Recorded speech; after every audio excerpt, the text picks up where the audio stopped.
se va a cumplir también hoy.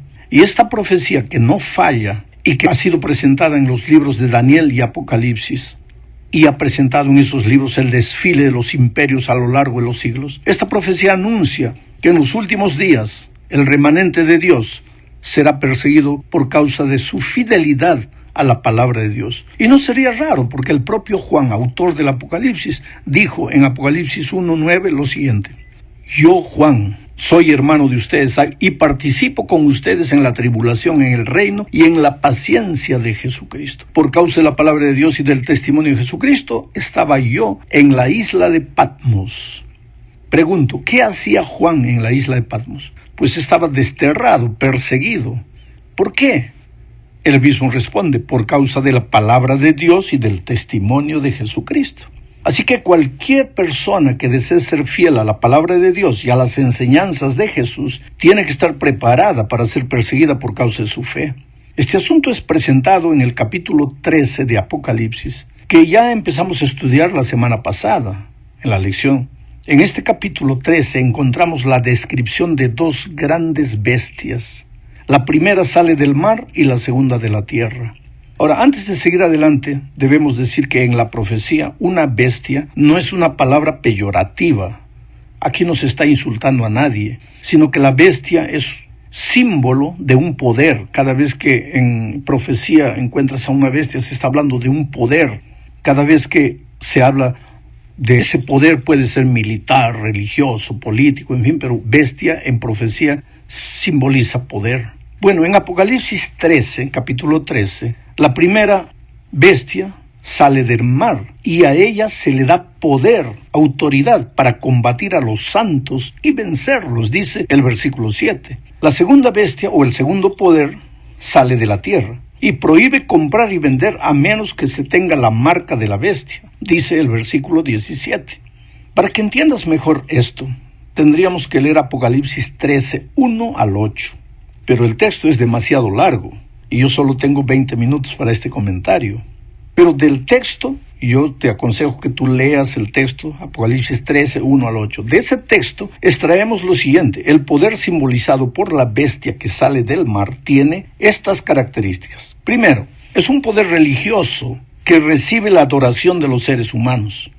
Porque el texto dice: la adoraron todos los habitantes de la tierra, versículo 8. Segunda característica, también este poder es un poder político, además de ser religioso, es un poder político de alcance mundial. Porque el versículo 7 dice: se le dio autoridad sobre toda tribu, lengua y pueblo. Tercera característica, en un momento de la historia, este poder perdió su poder, pero ahora impone el respeto y la admiración del mundo.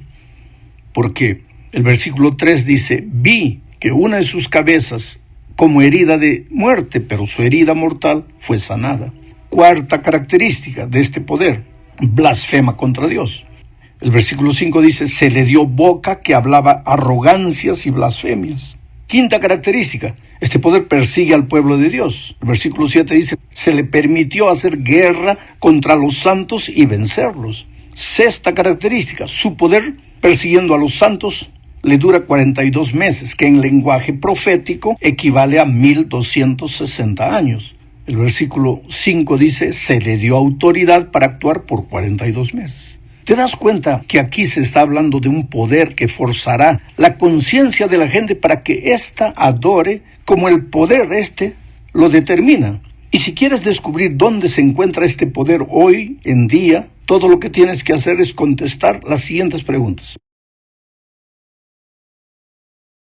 Primera, ¿conoces un poder que, además de ser religioso, hoy día, en nuestros días, ejerce una poderosa influencia política sobre muchas tribus, pueblos, lenguas y naciones? Segunda pregunta, ¿conoces un poder político religioso en nuestros días que haya perdido su fuerza política en algún momento de la historia para recuperarla después? El texto de la Escritura dice: vi una de sus cabezas como herida de muerte, pero su herida mortal fue sanada. Toda la tierra se maravilló en pos de ella. Es interesante que el poder romano, que en su inicio fue apenas un poder político, se transformó con el tiempo en un poder también religioso, que dominó al mundo por varios siglos, pero que en 1798, y eso registra la historia, perdió su poder político cuando el general francés Berthier llevó preso al Papa Urbano VI. Más tarde, ya el año 1929, el poder le fue devuelto por Benito Mussolini, que reconoció al Vaticano como un poder político nuevamente. Tercera pregunta que debes responder: ¿dónde puedes ver hoy un poder político, religioso, respetado y admirado por reyes, príncipes, presidentes y ministros de Estado? Cuarta pregunta: ¿es posible que ese poder haya blasfemado alguna vez contra Dios?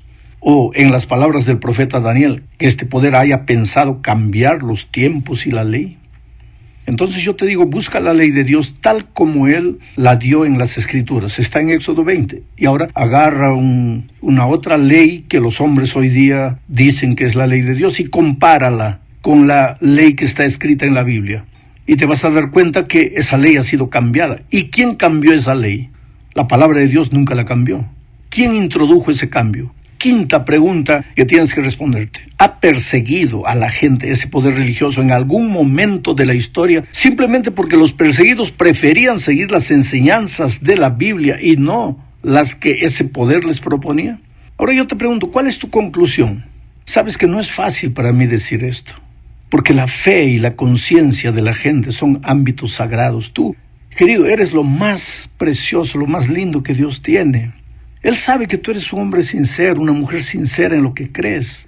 Yo no tengo derecho de causarte sufrimiento, pero por otro lado, ¿te parece que las verdades divinas para el tiempo del fin deben permanecer ocultas? Lo que estoy diciendo en este momento no se refiere solo a la religión o a la iglesia. Dios tiene su iglesia en esta tierra, es verdad, pero por encima de todo, lo que está en juego es la soberanía de Dios.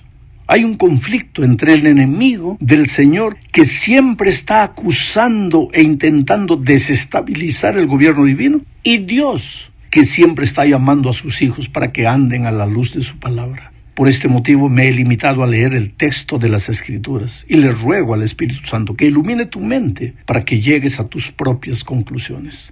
Lee el registro sagrado.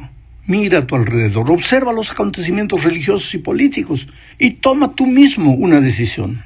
Pero por favor, deja a un lado los prejuicios. Trata de analizar la Sagrada Escritura, no solo con el corazón, sino también con el raciocinio y con una mente analítica que estudia con sinceridad para descubrir la verdad.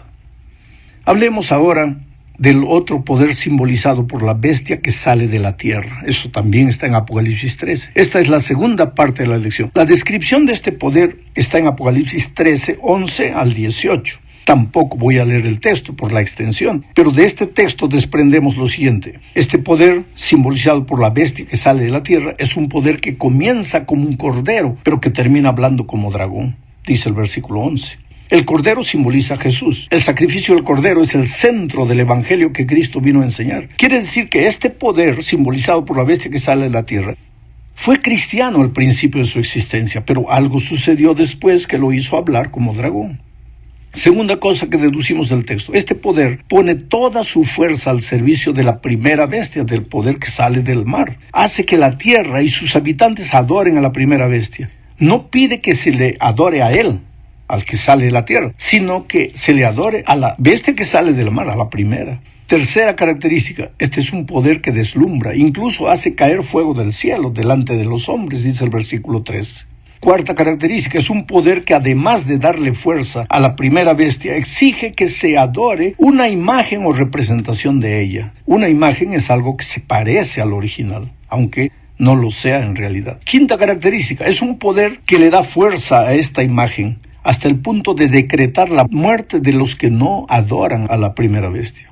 Sexta característica: ordena poner la marca de la bestia sobre todo el mundo, para que el que no la tenga no pueda comprar ni vender. Esto de la marca de la bestia lo vamos a estudiar en la lección de la semana que viene. Eso está en el versículo 16 y 17. La orden de este poder para recibir la marca de la bestia. Ahora, para saber a quién simboliza esta segunda bestia, otra vez te pido que respondas las siguientes preguntas. ¿Existe hoy un país poderoso que en los comienzos de su historia fuera una nación cristiana estudiosa de las Escrituras y que fuera defensora de la libertad de adorar a Dios de acuerdo a la conciencia de cada cual? Es decir, que hablase como un cordero. ¿Existe hoy un país poderoso que, habiendo tenido ese origen cristiano, se fuera convirtiendo con el tiempo en una nación secularizada? En cierto modo, la cuna de toda clase de ideologías y filosofías que no pasan de ser la voz disfrazada del dragón. ¿Conoces un país en el mundo así? ¿Cuál es en este momento el país que le presta más apoyo al primer poder analizado en este capítulo? ¿Cuál es el país que deslumbra con su tecnología, su poderío militar, y que la historia presenta como el único país que un día se atrevió a hacer caer literalmente fuego del cielo, destruyendo así 2 grandes ciudades en el mundo? Hasta aquí es fácil identificar este país, echando mano solo de las Escrituras, porque todas estas características se están cumpliendo de alguna manera.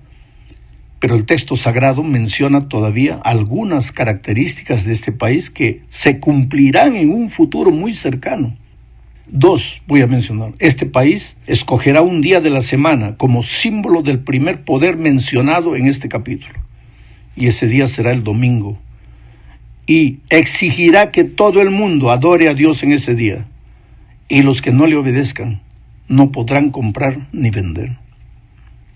Querido, lo que puedes ver es que al fin de los tiempos, una nación poderosa, política y militarmente, apoyará al poder religioso que intentará hacer que las personas adoren al poder en sí y no a Dios, conforme a las Escrituras. Vamos ahora a la tercera parte de esta lección. Veremos que todo este conflicto entre Cristo y Satanás gira en torno de la adoración a Dios.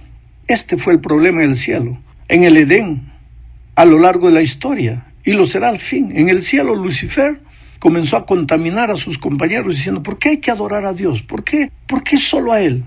¿Por qué no a mí también? Y logró llevarse una tercera parte de los ángeles. En el Edén se presentó a Adán y Eva, y a Eva le dijo: ¿pero por qué tienes que ser obediente a Dios? Si tú comes del fruto vas a ser igual que Dios. ¿Por qué tienes que adorar a Dios? Tú puedes ser adorada por ti misma. ¿Para qué adorar a otro? Y a lo largo de la historia, este siempre ha sido el asunto. No tienes que obedecer a Dios estrictamente al pie de la letra, no. Puedes hacerle un pequeño cambio, una coma aquí, otra coma allá. Cambia una palabra aquí, otra palabra allá. Cambia el sábado, coloca el domingo. ¿Cuál es el problema? Tienes que tener mente abierta. Pues ese ha sido siempre el argumento del enemigo. El problema gira en torno de la adoración y la obediencia. Es como si el enemigo dijera: adora cualquier cosa, obedece a cualquier cosa menos a Dios. Y nosotros como pueblo de Dios no podemos caer en esta artimaña, porque muchas veces podemos comenzar a adorarnos a nosotros mismos dentro de la iglesia, o a adorar a seres humanos, a personas. Comenzamos a seguir hombres en lugar de seguir al Señor Jesucristo, a defender hombres en lugar de defender la palabra escrita, la verdad. Mucho cuidado. En la cuarta parte de este estudio hablaremos de Babilonia. ¿A quién simboliza Babilonia? Leamos Apocalipsis 17, 3 al 5. Juan tiene una visión. Ve a una mujer. Dice así: la mujer estaba vestida de púrpura y escarlata y portaba adornos de oro, piedras preciosas y perlas. En la mano tenía una copa de oro, la cual rebosaba de cosas detestables y de la inmundicia de su inmoralidad sexual. Inscrito en la frente ostentaba un nombre cuyo sentido era un misterio: la Gran Babilonia, madre de las rameras y de las abominaciones de la tierra. Querido, en la profecía una mujer simboliza una iglesia. Esta mujer, vestida de púrpura, es sin duda ninguna una iglesia prostituida, contaminada, que dejó de ser la iglesia de Dios, aunque pretenda seguir siendo la iglesia de Dios. Ahora, no sería prudente hacer gala de arrogancia para señalar a esta o a aquella iglesia, acusar a esta o a la otra. Más sensato sería que tú llegues a tus propias conclusiones sin forzar la palabra de Dios. El nombre de esta iglesia es Babilonia, está escrito en su frente, Babilonia. Y para saber dónde se encuentra Babilonia hoy o quién es Babilonia hoy, es necesario saber quién era Babilonia en el pasado. Es evidente que en el Apocalipsis no se está refiriendo más a la Babilonia histórica, inclusive porque esa ciudad de Babilonia ya fue destruida y según el profeta Isaías nunca más se volvería a levantar. El Apocalipsis es un libro de símbolos y Babilonia ciertamente simboliza alguna cosa. ¿Pero qué es lo que simboliza? Observemos algunas de las características de la Babilonia en los tiempos pasados. La Babilonia antigua tuvo sus raíces en la Torre de Babel. De ahí viene Babilonia, su nombre. Por medio de la Torre de Babel, los hombres trataron de escapar de los juicios divinos. Babilonia representaba el esfuerzo humano para ponerse en lugar de Dios y llegar a las alturas de la tierra. Segunda característica de Babilonia en el pasado. Babilonia persiguió al pueblo de Dios, que en aquellos tiempos era Israel. Tercera característica. Babilonia introdujo el culto a muchos dioses paganos, especialmente al dios Sol. Ahora, para saber a quién simboliza la mujer que se llama Babilonia en el Apocalipsis, es necesario que nos hagamos algunas preguntas. ¿Existe hoy algún poder religioso cuyo dirigente o dirigentes pretendan ser representantes de Dios en esta tierra, atribuyéndose prerrogativas como la infalibilidad y el poder de perdonar pecados que son atributos exclusivamente de Dios? Segundo, ¿existe hoy en este mundo algún poder religioso que haya perseguido a la gente en el pasado, en algún momento de la historia, por el simple delito, entre comillas, de querer obedecer lo que Dios pide en la Biblia? Tercero, ¿existe hoy en nuestros días algún poder religioso que, además de las dos características anteriores que ya mencioné, promueva también el culto de muchas imágenes y especialmente fomente la adoración de Dios en el día dedicado al sol, que es el domingo, Sunday en inglés, día del sol? Pero la cosa no termina por aquí, porque la profecía de Apocalipsis 17 presenta otras características. Esta mujer está sentada sobre muchas aguas. Y según el mismo Apocalipsis 17:15, las aguas que has visto, donde se sientan las rameras, son pueblos, muchedumbres, naciones y lenguas. Quiere decir que la iglesia, simbolizada por esta mujer, ejerce dominio sobre multitudes y sobre numerosos países, naciones y lenguas. Otra característica, con esta mujer han fornicado los reyes de la tierra. En otras palabras, esta iglesia cuenta con el apoyo de los gobiernos y los reyes de todas las partes. Tercera característica, esta mujer ha embriagado a todos los habitantes de la tierra con el vino de su fornicación. El vino es el jugo de uva fermentado. En las Escrituras representan doctrinas erróneas que no tienen apoyo en la Biblia y que generalmente son solo tradiciones humanas. Otra característica de la Babilonia moderna es su condición de madre de las rameras y de las abominaciones de la tierra. Quiere decir que esta iglesia produce hijas, es decir, otras iglesias semejantes a ellas.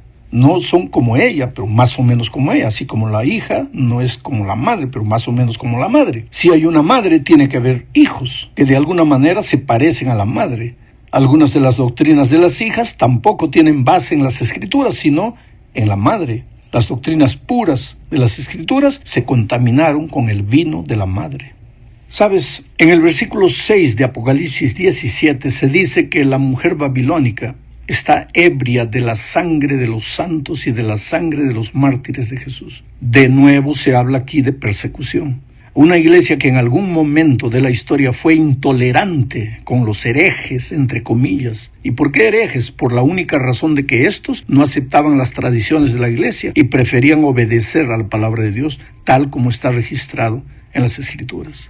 Ahora, todo esto, dicho con respecto a una iglesia, es cruel desde el punto de vista humano. ¿Quién con sana conciencia no se sentiría abrumado al solo sospechar que la iglesia, mediante la cual pensaba con toda sinceridad que estaba sirviendo a Dios, tiene las características que describen estos pasajes de las Escrituras?